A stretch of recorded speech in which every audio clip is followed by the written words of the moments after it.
Hello guys, welcome to the technical terms, and today I'm going to explaining how does the rocket engine works and what are the principle it's having and what are the parts it's involving in that engine.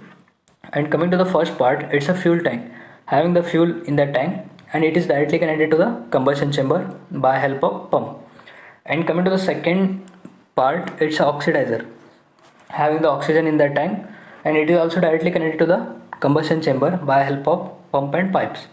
Okay, you have a question right now, why the pumps are provided there, blue and red. Okay, red pump is provided to fasten the fuel, and the blue pump is provided to fasten the air.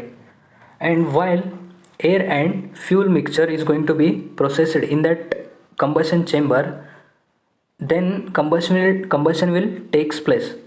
And when combustion will takes place, then hazardous amount of unwanted gases will going to be produces, so that for the exhaust of that gases nozzle is provided. Okay, then coming to the rocket engine works by action and reaction, and this action is going to push forward simply by explaining their exhaust in opposite direction at high speed, so that it can work in vacuum of space. Okay, hope you understand this. And coming to the working process of this engine, in a rocket engine, fuel and source of oxygen called an oxidizer are going to be mixed and exploded in combustion chamber. Okay, and the combustion produces hot exhaust which is passes through a nozzle to accelerate the flow and produces thrust, I have told earlier. And even rocket works by a Newton's third law of motion. The exhaust pushes the rocket, and the rocket pushes the exhaust backward. Okay, then the exhaust will makes the rocket mix forward. Okay, then maybe you having a question, why oxygen is used?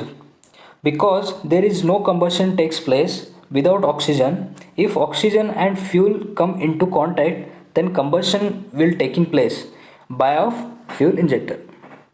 Hope you will understood this concept. And this is the formula for thrust, having the mass of that engine and velocity of the rocket plus of the pressure differences and the area of producing exhaust gases.